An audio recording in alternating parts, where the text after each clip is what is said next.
Okay. Very nice. Okay. There we go. There we go. So let's get right into it. Siraj is an undergrad at Stony Brook University. We actually met at the gym playing basketball years ago Yep. at the sports club. Siraj, I met Dr. Nicastro at the sports club along with NYC. Dr. Capuano. Yeah. Yeah, yeah. That was way back then, I for don't even sure. think it's a gym anymore. I think it's something Oh, else. I heard it's a, I heard it's a pickleball. They do a pickleball place now. We should go. It's right Yeah, around the yeah. corner. That's what I heard. One of my buddies reached Crazy. out to me and told me about it. I'm like, yeah, So that was our place. 5 o'clock in the morning That's every right. morning. I I mean, I saw you on mostly on weekends because it opened at At 7. at 7, yeah. So I couldn't make those 5 M's, but I went to Stony Brook Dental School. Dr. Nicastro went to Stony Brook Dental School, and then went to St. Charles for GPR residency, and then from there, who in, did? Who's it? I didn't did go you go St. to St. Charles. Charles? No, I was Stony Brook AEGD. AGD. Okay. Oh, oh no, no, but you used to go to the OR, I thought, with Dr. Capuano at St. Charles, no? So so the OR, no, I never went to the OR with Dr. Capuano at St. Charles because I would have to work at St. Charles to. I met Dr. Capuano at when I was a fourth year dental student going through Nassau County Medical Center. That's when. Okay, and Right. he was the And I was chief doing resident. a externship in oral surgery, and he was the chief resident at the time. That's why. Okay, That's where we met. So I was still a dental student when I met Dr. Capuano, and right. And he was okay. a oral surgery resident. Gotcha, gotcha, gotcha. Okay, okay, that connects the pieces there. Yeah. And then so AGD at Stony Brook, Right. and and then you went out into private practice. Then I went This out is to private practice. Right. So my dad was a dentist, and I went in with him. Um, so the funny thing is, and like things have changed a little bit, but when I was in my fourth year, it was a decision whether to do a residency or go right into private practice. Mhm. And I decided to do a residency, and I got to tell you, it was the best thing I ever did. And the reason why I decided to go into a residency is because I wanted to learn more, and I wanted to learn from different people. I knew that my father could teach me, but like I didn't want to just become a clone. I wanted to have different influences. So I was very, very lucky that I trained under some really great faculty when I was in AAGD. Doug Firth, Mark Pancato, um, just so many great faculty, Mark Slovin. I mean, so many good dentists that I got such great training. And so when I walked into private practice, I was ready to go. I was ready to go for sure. And then I learned a lot from my father when I started practicing as an associate. And the great thing about it was my dad was very big in implant dentistry, and I so I naturally had to be good at implant dentistry. And the Stony Brook AEGD training with Mark Firth and Mark Pancato, they were big in implant dentistry and they liked implant dentistry. So I learned a lot from them. So when I jumped in, I already had a head start and everything like that. And then working with my dad was great. I mean, I learned a lot. He was a great teacher in certain things, and we did not always agree. And that's one of the great things that was one of the great things about doing a residency, because if I would have came just out of dental school, I would not have certain. I would have just become a clone. And now, so there were some instances where he would take what I learned and apply it to what he was doing, and really. and make some changes. Yeah, because what happens in private practice is, and if you are not you got to be careful in private practice, because you feel like you can get into this little box where you're not interacting, Mm. right? And there's so much to learn from other people, and so you always got to consistently learn. I never stop learning. I still learn to this day. It's just crazy. I always try to surround myself with people who can teach me more, and everything like that. And by What's it? far, you never stop learning. what's a consistent way for, so say you're, I mean, you do this every year, right? I know you go on some trips where you Yeah. take the courses, but are there any other methods, and if we could go into that even, to continue learning and staying on the top of your game? And just like you said, you don't get fixed in a box in your own private practice. You know, you're constantly taking from learning from others and then applying it every day. So I got to tell you, so there's online courses that you could take, which are great. Okay. And you could, and I'm a big YouTube watcher. I watch YouTube like I'm a dental geek.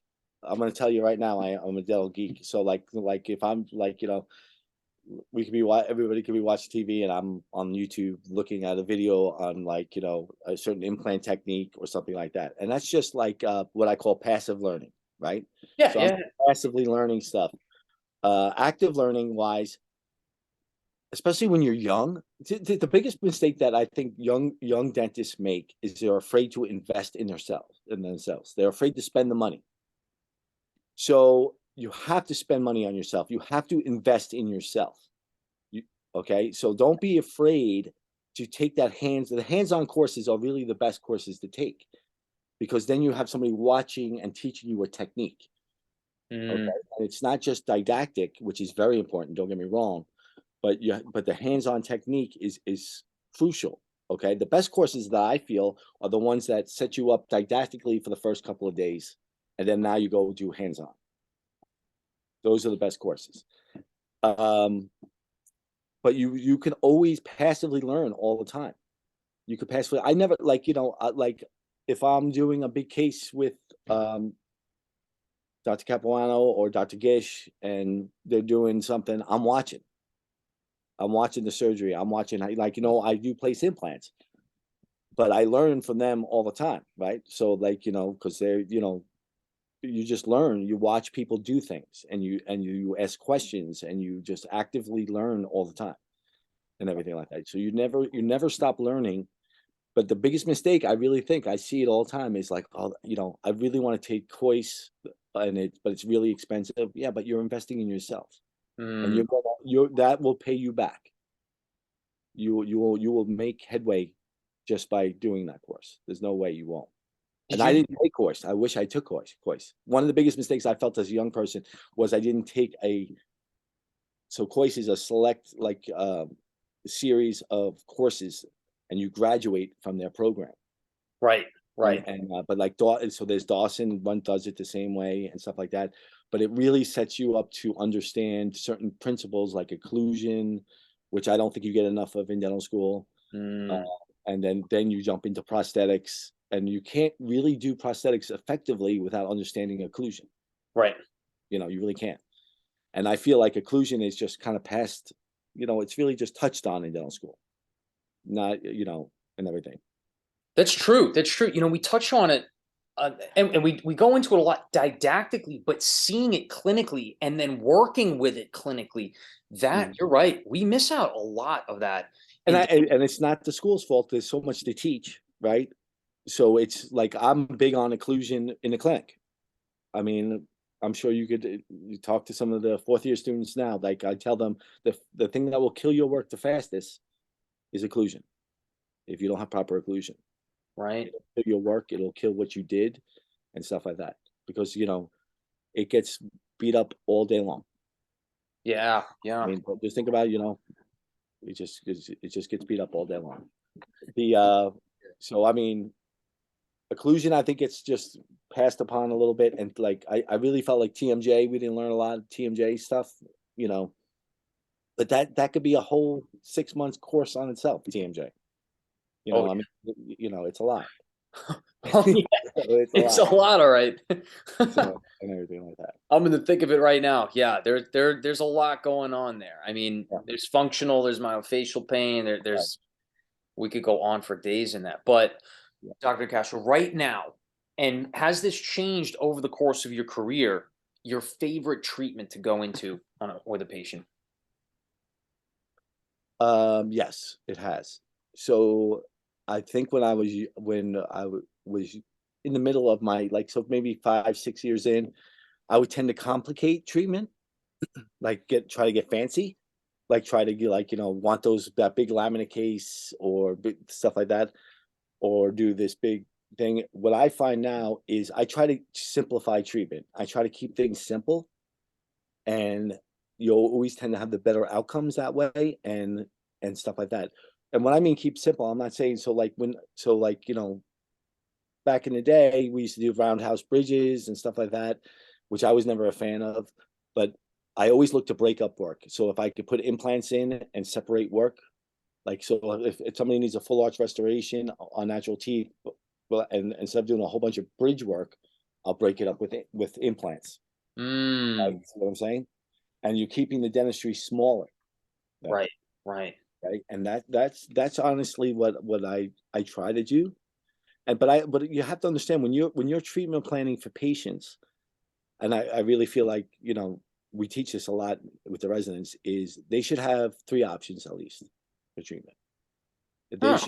They should have, like, this is like, the Ferrari of treatment, right? Mm, This is like, the Nissan, and this is the Pinto.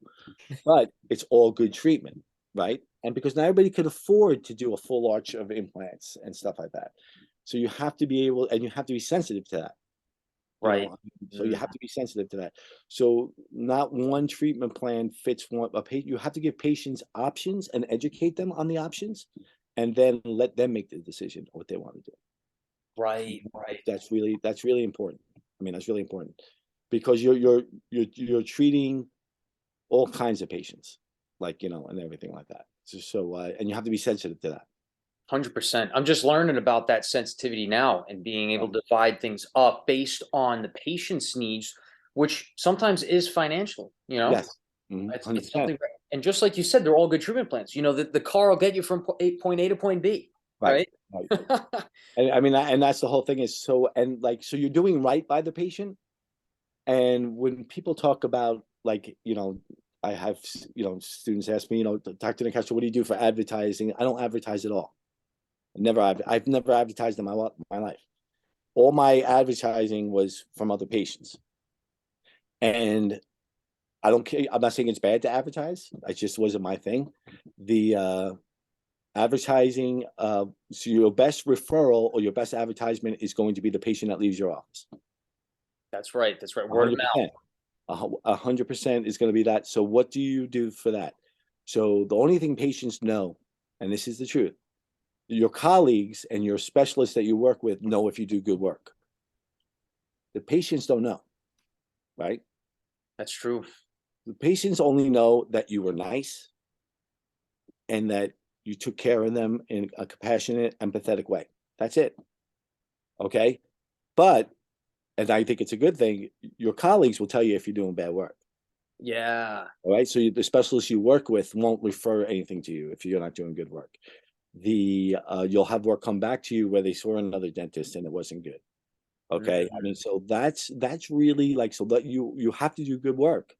Okay. But it's really the patient doesn't look in their mouth and see how the anatomy you put in a MOD composite restoration, right? Right. It's Right. or doesn't know the margins are so great around this crown. Yeah. If somebody else who else is looking at it knows if it was that's so, like, that's the difference. So you always have to be empathetic. You always have to be nice, right? And you'll get more patients that way. And when you do good work, and you do that cosmetic case or something like that, that's where you get. So if it looks good, you're going to get a referral from. It could be 2 years later from Right. another person that, oh, I saw that you did Mrs. Jones's teeth, and, like, and so they'll come up to you, and you did 8 laminates on them, and it's I want that. I'm like, yeah, but you don't need 8 laminates. You need this, right? So, like, so not everybody gets the same case, but, like, something like that. But, like, that's kind of like how it worked, and that's how I practice still. Like, Yeah. Yeah. And I mean, and your practice it's expanded in a sense because now, in the beginning, it was you and your dad, right? right, 100%. Yep. So it was just you two. How many years was it just you two under the same roof like that? 13 years. 13 years. 13 years. Yeah. Okay, Yeah. just you two. And then were you alone at any point in time there I before you? was I was alone for 2 after that, and then I got an associate after that. And the problem is when he decided to retire, it was a two-man practice, and I was trying to find the right person. And so, like, for 2 years, I was kind of, doing, and I was kind of doing running a two-man practice by myself, and it was busy. It was really a little bit too busy. I always say this: it's good to be busy, but you don't want to be unproductively busy. Mm, Where not everybody can get your attention that they need, right? So, yeah. so it's so it is it's great to have to have another dentist working with you. I love it having another dentist. I always will love having another dentist work with me because it frees me up to do other things. Also, it's good because you could talk about cases together, and stuff like that, and learn and teach from each other and everything like that. I mean, it's really like I like a group practice model for sure now. Right. Um, because you tend not to get locked into that little box when you have other people working with you, right? So I mean that's you know Right, that's because it encourages it, communication, and then with that communication, you're learning what others' needs are, what others like to do, right. what you need to do for them, what they need to do for you. Those 2 years alone, was it Dr. Felpo that came on after that? Was it a And different? Dr. Felpo came in after that, right? It was. He Oh, came, so this was, so when we had met, that was right around the time. I mean, we're going back, what, like, we're going back a good 11, 12 years now. That was when your father retired, I guess? so he just about was out. He was almost out, right? Stuff. He was just coming in. He was more going part time and stuff like that. And from there, yeah, it's tough. I gotta tell you, so it's tough when you lose a partner. Well, he retired, and I bought him out, right? And now I own the practice, and it was tough. It was a lot. It was a lot. It was a lot of, like, because I get calls on Sunday morning, like, Mm. just like, I mean, that happens and stuff like that. So did you like But, absorb? Did you absorb his patients after that? yep, 100%. All of them. Yep, all of 'em. So I mean, and like, he was busy. It wasn't like he wasn't a busy dentist. He was busy, and we both, like, I was busier than him by that time, but like he still was busy enough where I needed help for sure, Mm. stuff like that. And then I decided to take uh, a dentist fresh out of residency who didn't have the skill set yet that my father had, right? But it was great because then you teach him, right, and then or her, and then they get better skill set. They move up, and you could see the progression and how they get better and stuff like that. It's great watching, and that's one of the reasons why I love teaching. It's great seeing light bulbs go on in people's heads, like, like so they've been sitting in dental school and they're sitting in class, and then, like, all of a sudden you tell them they do something, you say, well, this is, you need to do this, and then all of a sudden you say, well, they can say why, and then they do it, and they're like, oh my god, now I know why I learned this, right? Now I know why I did this, right? So I mean, it kind of, when you see it all start to come together, it's pretty cool. It's pretty cool. That's awesome to see. I've seen that too, and you've had my light bulb go on a bunch of times. I've learned so much over the years. Yeah. I kind of wish, in some ways, I was still at Stony Brook, so I could come in and see in the hallways.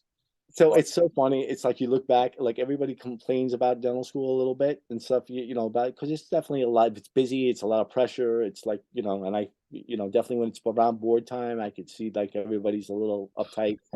But you look back on it, and you're gonna look back on it and be like, the connections you made, the friendships you had, the faculty that you met. I mean, all that, you'll never forget it, and it ends up being like that. It ends up being a good thing. I can remember when I was in dental school. I'm walking the same hallways that I did when I was 25 years old. Like, right. So I mean, that's it's like, right. Yeah. it's crazy. It's crazy. You got your graduation picture on the wall too, right? Yeah, I have my graduate It's pictures gotta up be there, so. right? Exactly, and everything like that. And it's yeah. I loved Stony Brook. I still love Stony Brook. I think it's a great program. Um, the faculty there are great. I mean, I have, the ones that I work with all the time, I just think the world of them. I think they're great people and Do great you work dentists. with Dr. Pruthi? Do you know Dr. Pruthi? But I know Dr. Putin, never worked with him because he's usually at the hospital. I saw him in the hallways a couple times. He might be in the Yeah, hospital. he's in the hospital a lot. And I'm only there Wednesday, so he may be in the clinic on the oral surgery clinic on different days. Or at his office. He's Yeah. he's an unbelievable surgeon, though, for sure, 100%. Like he's a great surgeon. I mean, I do see that I do work with the oral surgery residents a lot because it being in the GPR, they work closely with us on certain cases, and they have nothing but great things to say about Dr. Pruthi. Like when and everything. The whole oral surgery most of the attendings are just fantastic. I mean, they really are. They, and the oral surgery residents are very good to the GPR residents, and they bail them out of a lot of stuff. They teach them a lot of stuff. So I mean, it's I gotta tell you, it's great for oral surgery residents to bail GPR residents out because that's what we're gonna do. Because it's gonna be that's what you're gonna one of the parts of being an oral surgeon is that. Huh? So it's good Okay. for both sides. It's good for both. It's good for both sides because, first of all, like whenever an oral surgery resident comes over to help a GPR resident, I tell them, watch him like a hawk, see what he did. Right? Ask him questions. Right, Ask right. her questions. Because you're learning. That's what I'm saying. You're always actively learning, right? So I mean, that's like, that I mean that's part of it.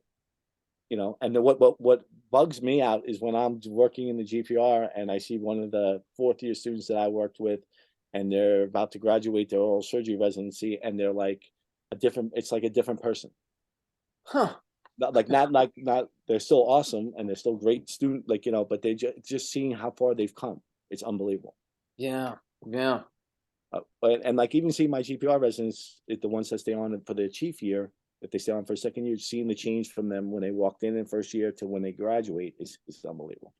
Speaking of Nadine, one of Yes, both they, a yeah, good friend of mine too. yeah, Yeah, she stayed for a chief year. She was great. She was yep. nice. She was a great chief for sure, and everything like that. I think I miss them all. I gotta tell you, they're all really really good.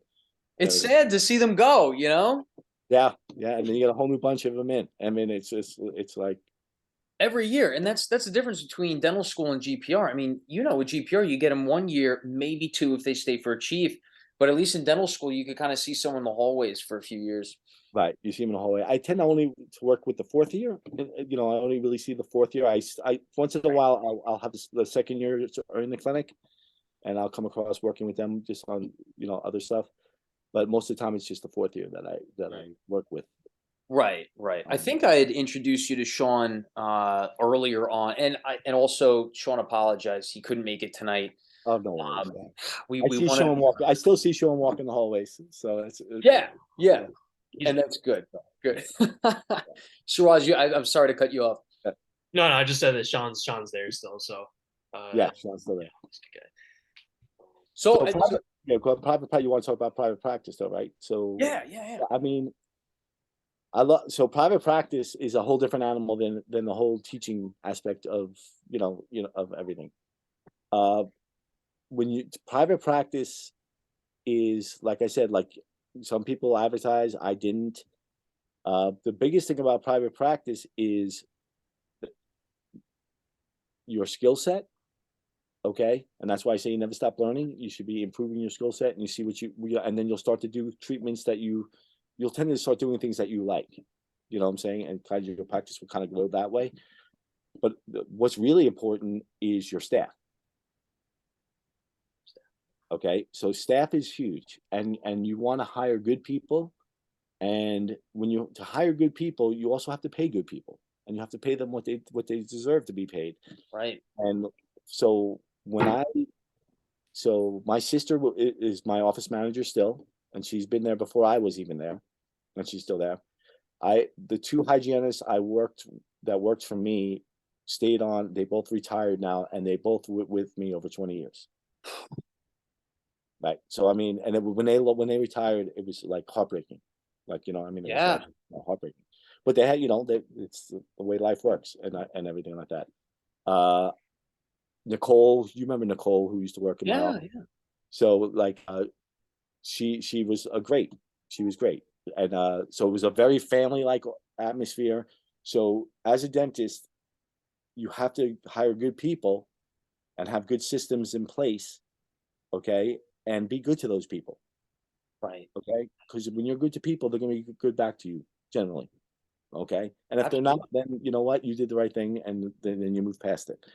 But that's a big thing. You have to have a great staff. You have to train them to how you want to practice, but you have to be good to them. You have to be good to them. What are some ways? Because I mean, well, the hospital is different, right? No one's getting a good paycheck there. Right. But what are some ways other than financial reimbursement, salaries, et cetera, to kind of keep someone motivated, being good to one of the, someone on the team? It's not even about being an employee, it's about someone on your team, right? What's Mm. one way other than like, the salary or financials to kind of keep someone motivated, keep them on the team and you know what I mean? So at least once every 3 months, we do happy hours. We go out as an office, right? And not really be like in the whole dental environment, and like, Yeah. happy hour, you do that. You get involved with you get in contact, you just got to be in touch with their families, and like and care about them as a person. I think that's the real thing. You have to make that connection with them in a personal level, Mm, right? And everything like that. You have to make it a fun work environment, not so serious all the time. It doesn't have to be so serious all the time. Patients like when they walk into an office and the whole feeling is a relaxed feeling. yeah, yeah. Right? If it's ultra uptight and like, then that's not a really good. The patients could pick up on that. Okay. I know dentists who like bake bread in the office to get that just a different smell in the office. I mean, I'm not kidding. I know of the dentist that does that, and it's not a bad idea, right? It's not a bad idea because it brings like a home feel to it, and stuff like that. There's a whole different ways, but to keep your staff happy, you have to interact with them. You have to hold them accountable for. Don't get me wrong. You have to hold them accountable for when things aren't right. But I got to tell you, so you lead by example. Mm, mm, I mean, that's basically what it is. I mean, like, if you hold yourself accountable for certain things, that your staff will tend to hold themselves accountable.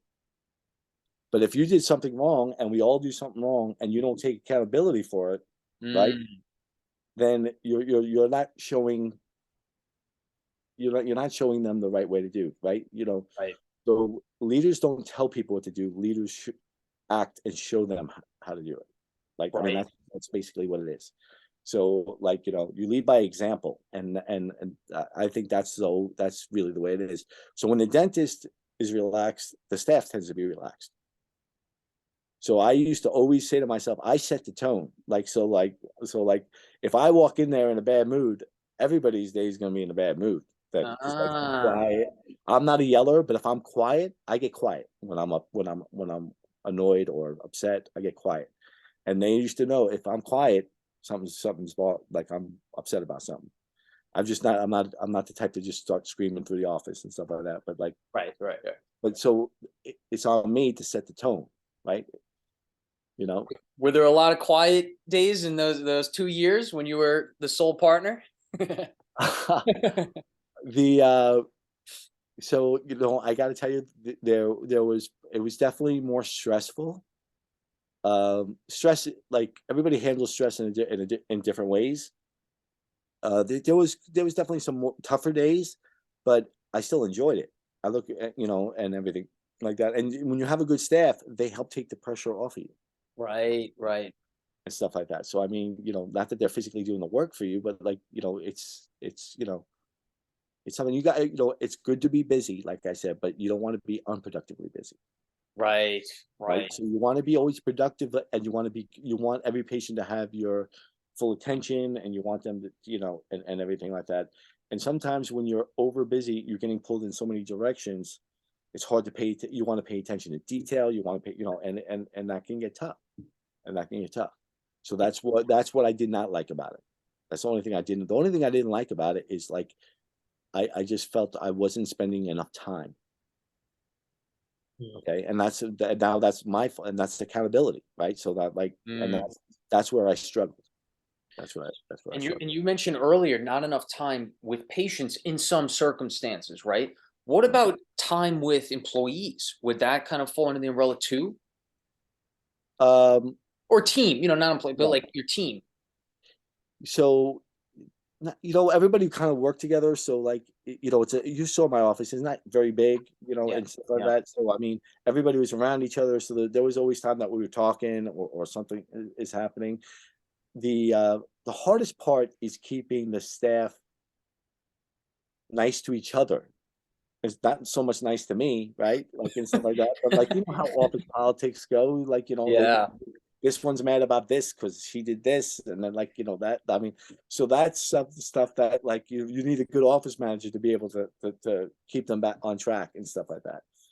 And then like I remember yeah, go ahead. I was gonna say, Siraj, one of the first things that Dr. Nicastro taught me, it was at the gym. It was a Sunday morning. This is while I was in undergrad, right? And I was like, "How's everything going?" And he's like, when you really boil it down, I'm just a firefighter all day. I'm just putting out fires. And I was like, I didn't really understand at the time. I was like, oh, I guess it's busy, a lot of stuff going on. And now I know. Right? So I mean, like, so what happens is, the longer you're in practice, the more patients you have treated, right? The more, I mean, I could see that all of a sudden I'll see a patient that I treated 10 years ago, and I haven't seen them, and now they're having a problem, right? And it's just like I haven't, and so I mean that's the whole thing. So now you have to squeeze this into where you're doing this and stuff like that. If it's a real emergency, like Yeah. and stuff like that, it's funny. Like I always have something. It's in my office. I should take a picture of it and show it to you. It says, what does it say? It's something funny. It says, procrastination on your part is not an emergency on my part. Right? But how do you say that to a patient? No, but I always say that it calms me down. Okay, so listen, it's like because dentists want to blame themselves for everything. I don't know where we learn this, but like you could have a case that you did 15 years ago, and if something's going bad with the case, you feel bad, right? You feel bad, right? But it's like it's not your fault. I mean, what God gave them didn't work full time, right? So and we're not God, like and everything like that. Right. But so I mean that's so I would never say it to a patient. I would never Right. say You wouldn't say that to a patient. I say it to patients, not that, but I say to patients all the time. I was like, so when was the last time you saw a dentist? yeah. And it's like, well, COVID happened. And I was like, okay, when was the last time before COVID? And they're like, well, I don't know, the recession happened. Like, wait a minute. Yeah, no, it's true. It's true. People don't take care. A lot of people don't take care of their teeth. We see it all the time, right? They don't take care of their teeth, and they get themselves in a lot of trouble for not doing that. I mean, like facial swellings and big time stuff that can go wrong. Um, or like you do, one of the big things when you're doing a case, like say we're doing a big crown and bridge case, you have to take into account the patient's hygiene because they have to maintain this. If they're not maintaining, my big thing that I say to them, and I will say this is, I get to see you every 6 months, right? And they clean your teeth every 6 months. You have to clean your teeth every day, In between those 6 months. right? In between those, so like I need your help to maintain this. Right. This is basically what it comes down to. And Oh, stuff I like hear that. you. So Yep. yeah, so it's hard. Changing people's habits is hard, and stuff like that. That's a hard thing. That's patient come in and like you took out a wisdom tooth. They get a dry socket. Did you smoke? Yes. Did I tell you not to smoke? Yes. I can't. Okay. Well, you got a dry socket, right? I mean, that's it. So It we got happens to all the time. right, but like it Dentistry happens, is like 50% your guys' job, 50% the patient, right? right? It's They so come in. So at our office, we do all-in-4 surgeries, which I'm pretty sure you're familiar with, like all-in-4. So yeah, they come in like every 6 months for like a implant maintenance treatment, and like sometimes patients will come in, they just don't, they haven't like taken care of it. Their bridges are all yellow. It just smells like right, smoke. right, Doc's just like, come on, man, what's going on? Like, yeah. It's true. Yeah, it's it's a forty frustrating. thousand dollar investment for yourself. Right, it's frustrating. It's definitely frustrating. It's the hardest thing to do is to break people's habits. you know, a lot of, so the all on four is interesting, and not to digress onto something, but so all on four, I don't do hybrid anymore. I don't do acrylic. Hmm. I do mostly zirconia or PFM. And the reason why is because everything sticks to zirconia, to acrylic. Acrylic. Okay, everything sticks to it. It gets nasty looking. It gets smelly. It just gets like, you know, it's just not.